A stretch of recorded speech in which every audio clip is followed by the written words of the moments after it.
حضور مولا کائنات نے جب وصیت فرمائی 19 رمضان سے لے کے 21ویں رمضان تک، تو اس وصیتوں میں دو وصیتیں بہت امپورٹنٹ تھی جو وہ بار بار حسنین کریمین کو کر رہے تھے. ان میں سے ایک وصیت تھی کہ یتیموں کے معاملے میں خیال کرنا، اور دوسرا مسکینوں کے بارے میں خیال کرنا. یہ دو نصیحتیں بار بار تھیں، یہ ریپیٹڈلی کی جاتی تھی. خواتین و حضرات، مولا کائنات کی رات ہے، مولا کائنات کی نسبت سے یہ رات ہے، اور آپ یہ جمع غفیر دیکھیے. کیا خراج تحسین یا خراج عقیدت پیش کیا جا سکتا ہے جو کہ اس سے بہتر ہو؟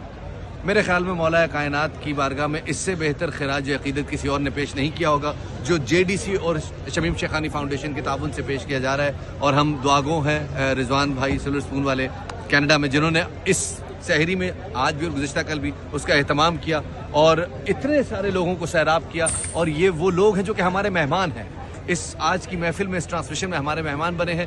یہ پہلے کبھی نہیں ہوا کہ اتنے سارے لوگوں کے درمیان 10-12 ہزار لوگ تو یہاں بیٹھے ہوں گے، کچھ وہاں، کتنا بڑا رش ہے میں کاؤنٹ نہیں کر سکتا. ہماری تھوڑی بہت ٹریننگ ہوتی ہے نیوز میں کہ آپ مجمع دیکھ کے اندازہ کر سکیں، یہاں وہ ٹریننگ کام نہیں آئے گی. ہم کاؤنٹ نہیں کر سکتے کہ کتنے لوگ یہاں یا اس سے باہر یا اس سے باہر موجود ہیں.